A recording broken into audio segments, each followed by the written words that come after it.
Okay, welcome back, everyone. I have Grayson Starling back in the house. Grayson is my daughter. And Grayson, tell them a little bit of your backstory, like how old you are, a little bit about some of your quirks, and just refresh them about who you are and a brief backstory for those who may not have listened to the episode before this one. But we do encourage you to listen to the one before this one because it's definitely going to help you understand more about where we are beginning on this episode. Yeah, so I'm 20 years old. My name is Grayson Starling, and we've been basically talking about where I'm at today and my growth and learning myself and who I want to be in life and what it's taken for me to get there from where I was at in a super low place and not knowing how I was ever going to get through it, and now realizing how temporary that was and how that has helped me realize that things in the future, if I feel them and they're tough, they're also going to be temporary, and learning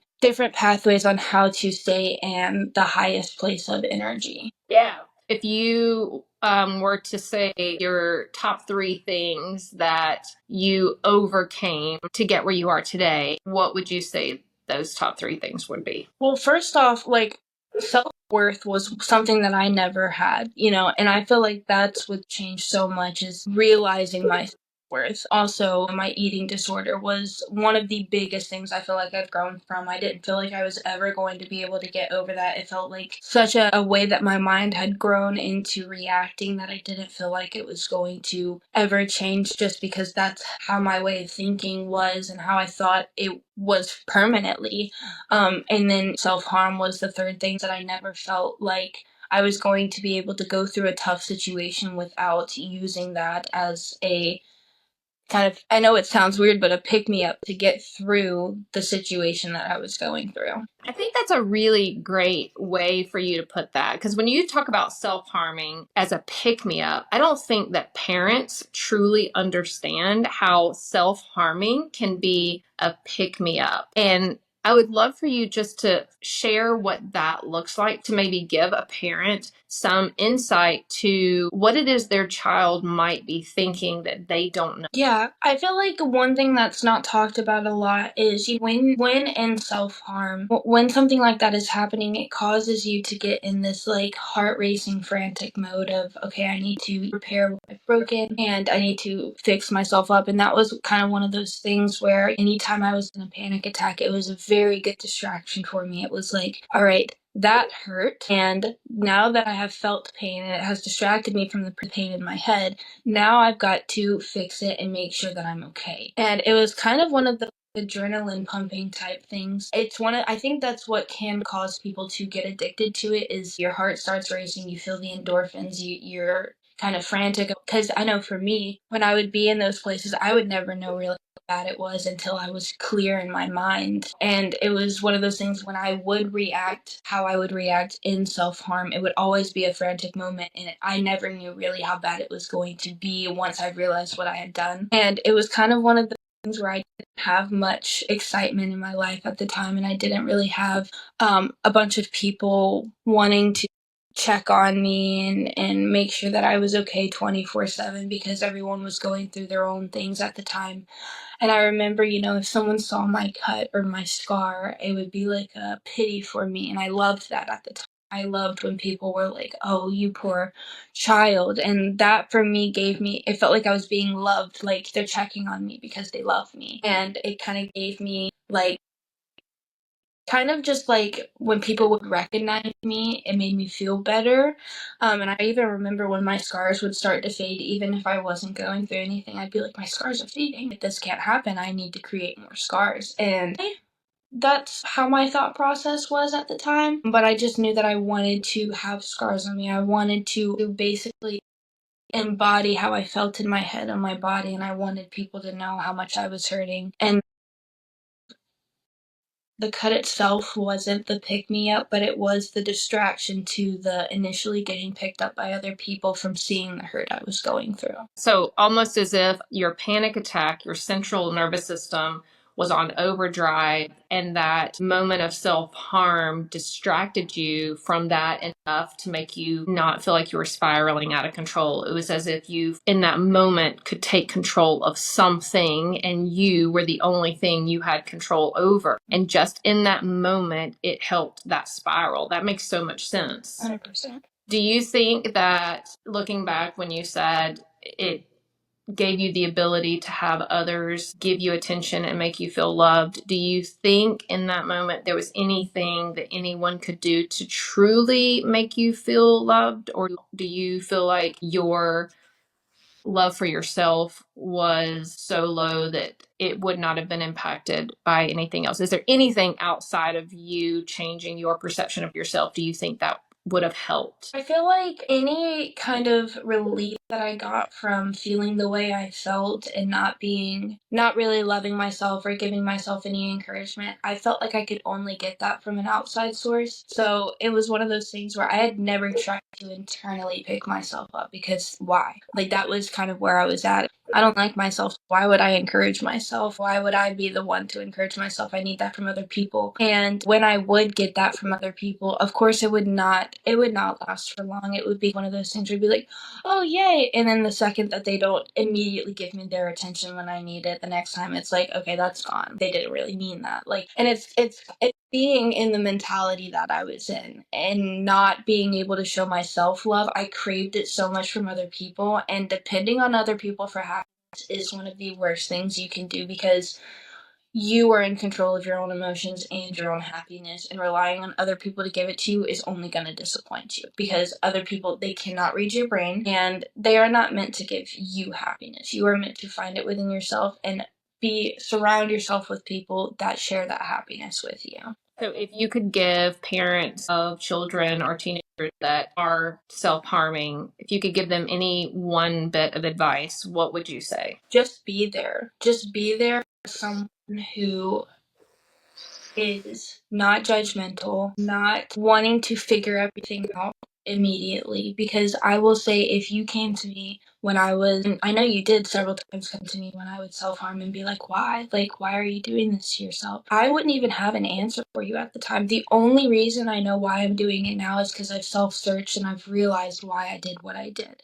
But at the time, it was just my way of coping, and I didn't really know why I was doing what I was doing. I just wanted to feel something. And if I ever had a kid that went through what I went through, it would be extremely hard. And I think that's one thing that helped me grow from it, was thinking of myself as a parent and me being my own child and what I would do with myself as a child, and just really being there, being present. And when you're giving your attention to your child that's going through something like that, it's full attention. It's not, okay, 1 second, it's my child needs me right now, and I am going to be everything she needs. And now you can't give all of yourself away, but being there, just being present and listening, and maybe not even being able to change anything, but just with your child being able to share how she's feeling or he's feeling, and not getting judged for the way that they're thinking in that exact moment,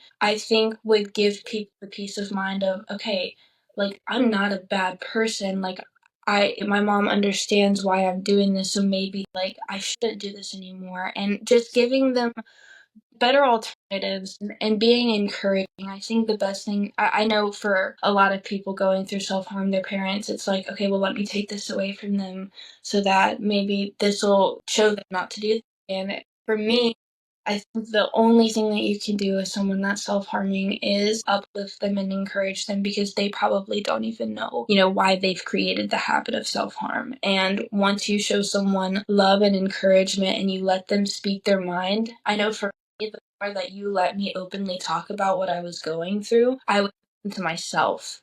It would be one of those things that even though I was talking to you, I was vocalizing how I felt for the first time so I could hear myself and kind of realize that there are avenues to take other than self-harm. Like, all the answers are already within you, but just having someone hold space for you to talk them out would give you the ability to kind of come to a reckoning with your own thoughts. Yeah, and also not making me feel like I'm different or I'm weird for doing what I'm doing, because everybody has ways of coping. People go out and they have drinks sometimes, or people use other substances in order to cope, and people restrain themselves from eating to cope, and some people self-harm to cope. That doesn't make one worse or better than the other, because everyone has that one thing that they've used to cope with, and it's come from how they've been raised or how they've lived the rest of their life. That's why everybody is different, but being able to speak it out will help. I know for me, it helped me realize that there are better avenues that I could have taken in those moments. I love that. So, what role did self love play in your healing process? Can you describe a moment where you truly learned to love and accept yourself? I don't think I could think of an exact moment, because I feel like self-love, you have to work on your whole life. I feel like it's one of those things that as you grow and you get older, your body changes and things change around you, and there's always ways that you're going to have to learn to love yourself where you are in your life. And self-love is, in my opinion, for me specifically, the biggest thing that I needed, because growing up, I did not want to even wake up. Somebody that doesn't even enjoy the next day that they get does not love themselves. And once I learned self-love, that's what helped me get through the panic attack and the things that I was going through, because I didn't start pushing people out of my life, but I did set boundaries with people that I felt were causing me to stay where I was at in my life.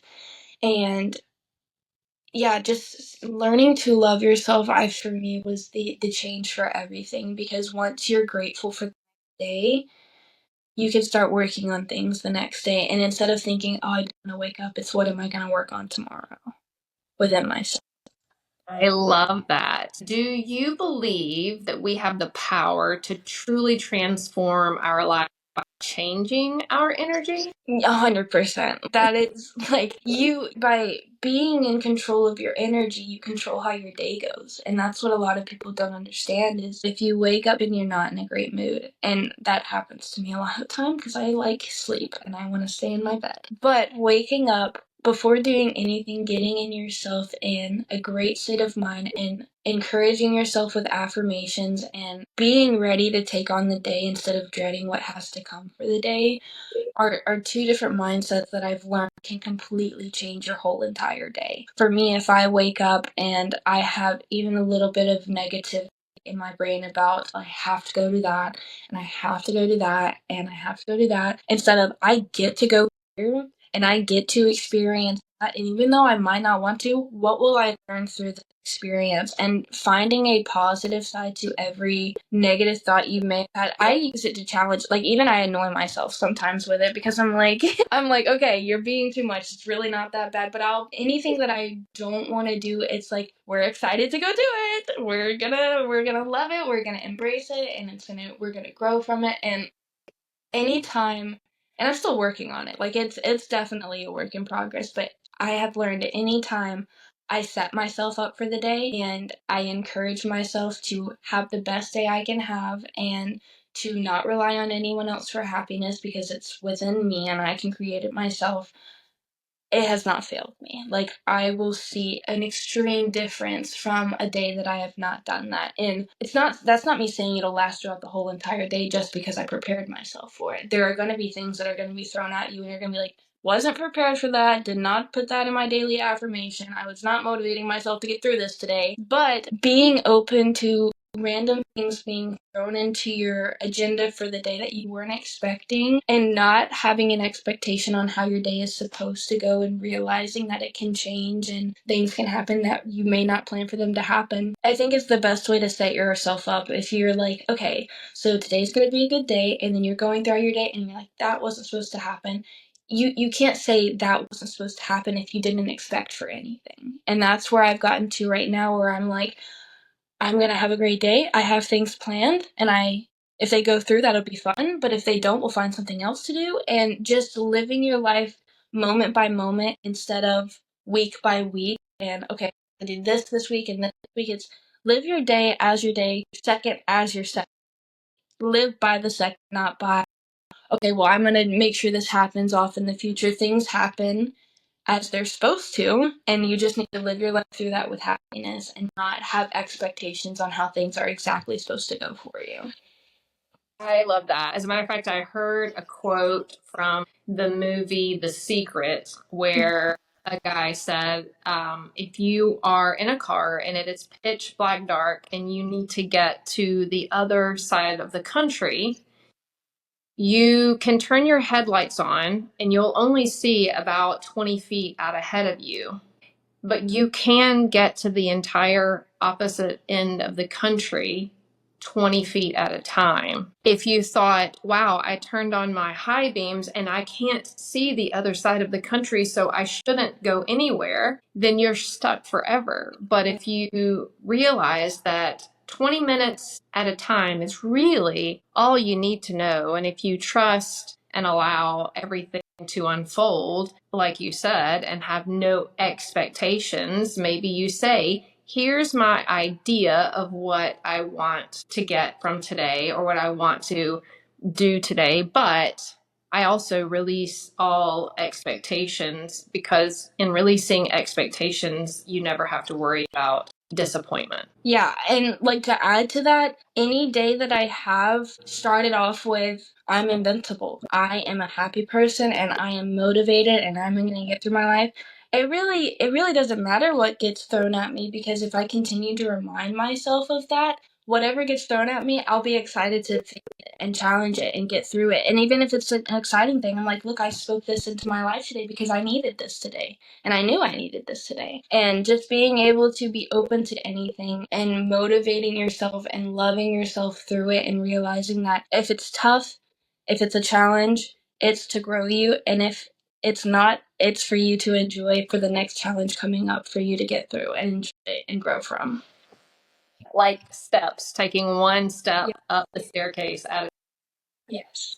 I love that. But looking back at your past, what would you tell your younger self about the process of healing and growing? It doesn't happen overnight. And that's one thing that I do know I would try so long. Starting when I was 12 years old was really when I mentally got into the challenges that I got harder over time. I remember I would wake up one day and I'd be like, well, I'm changing today. Today's going to be a good day. One thing would fail and I would be like, it's not going to work.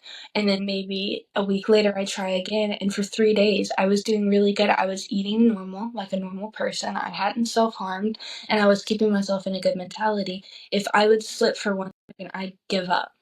And that's one thing that I would say to anyone that's going through a process of wanting to get out of a rut that they've been in for a really long time. It doesn't happen overnight. When you're training for something, you start out one way in order to end up so much better than how you started. But training doesn't happen in one day. It takes weeks and months for you to be able to get to where you need to be for whatever you're training for. And for me, if I would have just said, look, everything you're going through is a lesson to learn, and just keep an open mind about it and take it as a lesson and not as a trial, I think that's how I live now, and that's where I'm most happiest in knowing that whatever I face is going to be a lesson that I'm going to grow and become a better person from, instead of this is something that's going to make me more mentally drained and more down and wanting to give up. And that's kind of where I was at for such a long time. And if I could just be like, this is for you. This is for you to grow. This is for you to learn. That would be the one thing that I would say. That is perfect. I don't think I could have worded that any better. So, what would you say that beautiful, the word beautiful, means to you now, and how does it differ from what you used to think beautiful meant? Are you asking for within myself as a look beautiful, or Just the word. So, if someone were to say the word beautiful, what was your definition of beautiful before? Like a person, if you said a person is beautiful, what was your definition before, and how has that changed after all you've experienced? well, beautiful as like a definition, I've always thought of it as something that was really pretty and something that was captivating and would draw your attention. And I feel like my definition of beautiful hasn't changed much through my process of learning, I've just come to understand it more when I didn't care to understand it before, if that makes any sense. So, like, when people would use the word beautiful here and there, it would just kind of be a word to me, whereas now I'm like, there's so much meaning behind the word, to where I guess when I was down in a rut and in the mentality that I was in, it wasn't one of those things where for any word, to be honest, for anything, I wasn't really captivated by anything or found anything to be eye-catching, because I was in a place where I didn't look for stuff like that. I didn't really care about stuff like that. I wanted things that were going to keep me down and depressed, because that's where I was comfortable. Like now, like, in order to get out of a rut, I would play like music that's going to encourage me. Back then I would play songs that were going to make me more sad. And now when I think about beautiful, I think about inside and out. Like, you can look beautiful all over, but is your heart beautiful? Is your soul beautiful? And everyone's going to have an opinion on what beautiful means, but as long as you know that within yourself you're doing what you need to do as a person to live the life that you were called to live, then that's the most beautiful thing you can do. That's amazing. So what I hear you saying is beautiful was just a word. Yeah. It was just a word, just like any other word in the English language. And now it's a word that has depth, that actually has meaning, that actually means that it's not just what you see, but it's to the core. It's what you see. It's who they are. It's that every single person, every single individual is beautiful, but some haven't actually come to the knowledge of their beauty. Yes. Yes. I love that. Looking back at your past, what would you tell yourself about the process of healing and growing? You will not understand it at first. Yeah, that it is challenging, and it's supposed to be. And the reason that it's supposed to be is because in order for someone to change, they have to be challenged with something and they have to overcome it in order to get to the next level or the next challenge or whatever. So yeah, the process is going to be difficult, but the end result is going to be better than you could have ever imagined. I couldn't have said that better. It's like the creator of the universe knew how to show us that by, let's just say, gold, for instance, pulled out of the ground, full of impurities, didn't do anything to anyone, yet gets thrown into this incredibly intense heat in order to refine it and to get all of the impurities out. And then it comes out on the other side, this pure, priceless, very valuable rock. But it did take the fire. And I'm certain that if the rock of gold in the beginning had a voice, it would say, "What did I ever do to deserve this?" Yeah. And yet it was so necessary. Yeah. And to add to that, I've had people say to me, well, like, I'll be telling them about my story and about how challenging some of the things that I went through was, and they're like, wow, I don't even want to talk about what I've been through now, because hearing what you've been through, and I always stop, because how I was feeling when I went through what I went through, even though you think it was tougher, you probably felt the same I felt going through whatever you went through, because the feelings, they're equal. Even though one situation might be a lot worse than another situation, both situations were bad to the people going through them, and they all felt the same. And that's one thing that I don't ever want anyone to hear someone else's story and be like, well, then I shouldn't be complaining, or I shouldn't even try to act like I'm going through anything, because the first step to growing is accepting, okay, I'm not where I want to be right now, and that is because of what I went through, and it was challenging, and it was hard, and I want to learn to grow from it, not it wasn't challenging enough to make me act the way I'm acting, because everything you go through is a challenge, and it does affect you the same as it would affect anybody else going through maybe something worse. And just being able to let people openly talk about what they're going through and saying, like, look, that's hard. Like, that was hard, and you're still here, and you've already made it this far, you're still here? That's like the hardest thing. People who say that they've gone through something, I know what it feels like to be through something that is so extremely temporary, but it feels like it's going to last forever. And just being able to talk to someone and hear what they've gone through and say, but you're still here, so you still got it in you. You can still do it. No matter what you think about yourself, you're still here, so you still have the opportunity to live the life you want to live.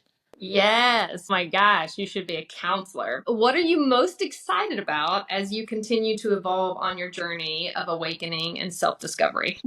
I just want to learn more. I just want to figure out how to stay in that place of I'm indestructible, I am here, and I am living my life, and whatever happens. And it's easy to talk about, how it's done because I know how it's done. And I've done it multiple times, and I'm doing it more consistently now than I've ever done it in my life, but I'm still not at that constant state of I'm killing it, I'm crushing life. Life is amazing. Everything is coming to me when it needs to come to me, because even when things hit you as you're growing through your life and you're trying to learn different ways of becoming who you want to be, there's going to be things that hit you that you don't know how to deal with them, even though you thought you did. And that's when it comes to finding new ways to adapt to situations and finding new avenues. Like I said earlier, everyone has a different way of processing information and getting through something and growing from it. And maybe I've found a way. I've learned that I process things and I go through it and I'm able to overcome it, but something that has hit me that's completely different than anything that's hit me before, and I don't necessarily know how to get my way through it, how I do with other things. That's where you have to be so in tune with yourself and realizing what is it right that I need that's going to help me get through this, and being open to yourself and to just listening to yourself and what you need within yourself, and realizing that other people can have their opinions and they can tell you what they think you might need to do, and you can try things that other people are telling you because they might work for you, but they might not. So finding avenues within yourself to help you grow. And that's why I say that it's not an overnight thing, because you're going to have things hit you that you're going to be like, that was harder than the thing that hit me. I don't know. This isn't, you're going to have to find out how to get through that. But once you're on the other side, you're going to feel so accomplished, and you're going to have overcome another trial in your life that's making you stronger. I love that. I love that. You are absolutely amazing. Okay. Two more questions, and then I'm going to let you get back to your amazing. What advice would you give to someone who's in the darkness right now, struggling to find their way out? First off, just don't give up, because that's one thing that took me so long to get where I am today. And I look back and I'm like, gosh, I could have been here so long ago. And it's because, I saw this, it was an illustration one time, and it was a guy who was down in a hole, and there was a wooden ladder for him to be able to climb out. But the ladder had like splinters all over it, and it was just it wouldn't have been comfortable for him to get out of that hole. So instead of climbing out, he broke off little pieces of the ladder and he created a fire to keep himself more comfortable where he was. And that's what I did for such a long time, was how can I make myself comfortable being where I'm at mentally, because what it takes to grow in this is too much. But what people don't understand is, on top of that hole, when you've climbed out of that hole, you can perceive it in such a different way that it makes you want to be in another hole to climb out of. And that's what I would say to anyone, is just don't lose sight of that happiness that you deserve. You deserve it, and you're the only one keeping it away from yourself, and you're the only one that can change it, so don't give up. You are so impressive. Last thing, is there anything else you want to share about your healing process that might help others who are on a similar path? I mean, but like I said, you can go through things and things are going to hit you and things are going to be different. Just not having an expectation on anything, not expecting things to work out exactly, because you might go up to something and you'd be like, this has been planned for a while. This is how it's supposed to go. So I know this is how it's supposed to go. And maybe it's not. Maybe it's supposed to be something that's challenging to you. Maybe you're supposed to have that. Maybe that's put in your life for you to grow from it and for you to be able to level up and get into a higher perspective of why you're here on this earth, and just realizing that things are so temporary that you can create every single second, that you can make it happy, you can make it bad, you can make it what you want to be. So learn ways that you can stay in your highest place and you can stay happy. It's going to be so challenging, but you're going to love it, because the results you get are so addicting that you want to just learn more. I love that. And then I am going to throw in one last that just came to me. One last question is, if you could step into your dream life doing what you absolutely love to do more than anything else, what would that look like? I will say that question is not one that I think about a lot, which is weird, which I really should start thinking about. But like I said, I'm in the middle of my growth right now. I'm still figuring things out. I'm still learning what works for me. So I'm at a point in my life where I thought so much about the future that it had a hold on me that I couldn't enjoy the present because I was so focused on it. So I'm at a point in my growth right now where I've decided to not think about my future and not put an expectation on it. Not that I can't speak it, but I got so focused on speaking it and wanting it and looking forward to it that I wasn't enjoying where I was at right now. And so at my point in growth right now, I don't have an expectation for anything because I'm learning that it's okay with not knowing what's going to happen next. You could not have spoken that any better, because it's about being in the present, knowing that something great is coming, but absolutely no expectations on what that looks like. And if I'm being honest, I was really hoping that you would say you'd be sitting on a stage with a guitar singing a song. That would be pretty cool.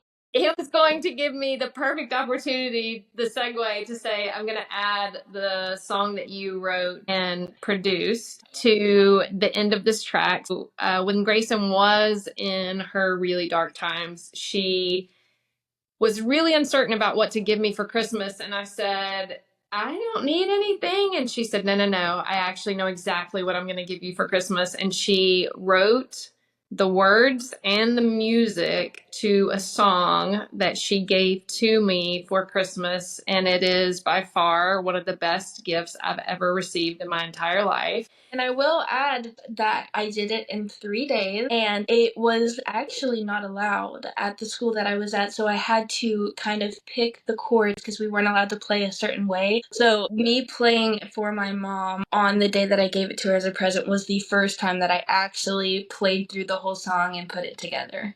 Yes. Yeah. So I will add a video clip of her singing it to me onto this video at the end, so you guys can enjoy it. Because every time I hear it, it brings me to tears. Grayson Starling, you are one of the most incredible human beings I have ever met. And even though you're my daughter, I am inspired by you every single day. I think you're absolutely amazing. I thank you so much for giving me your time today. I love you more than life itself, and I can't wait to see what's next for you. I love you so much. Okay. We'll see you guys next time on Broken to Beautiful.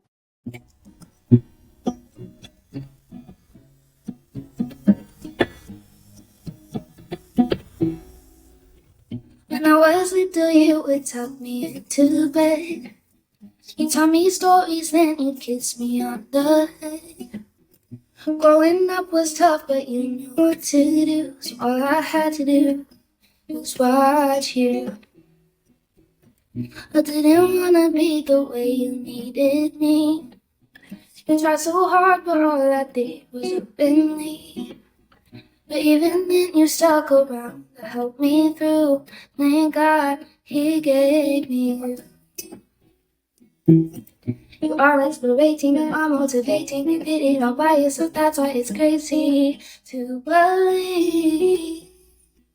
'Cause I wanna grow up to be just like you. Out of the thousands, you know you're the few that succeed. It's because of your heart. It's because of your soul. It's because of the way you attract the world. It's the way that you smile that helps me know I'm okay. Or the words you say that get me through my day. Did you know that you are my biggest hero? The one that is so far away from a zero. My helping hand. So thank you for being my very best friend, one that I know will stay with me till the end.